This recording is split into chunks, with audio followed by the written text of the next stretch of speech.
Want to know how to add a name to a group chat in TikTok? Hello everyone, I'm Jasmine from Take My Life and today I'm going to walk you through the process of how to add name to a group chat in TikTok. It's pretty simple and quick, so let's get started with the video.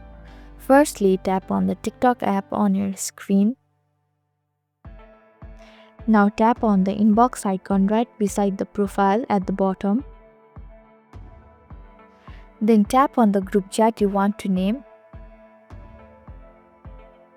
At the top, you can see the change name option. Tap on the change name option. Now write a name you want to name the group. After writing the name, tap on the save button at the bottom. So this is how you can add name to a group chat.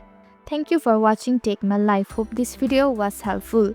If it was, then hit the like button and comment down if you have any questions or feedback.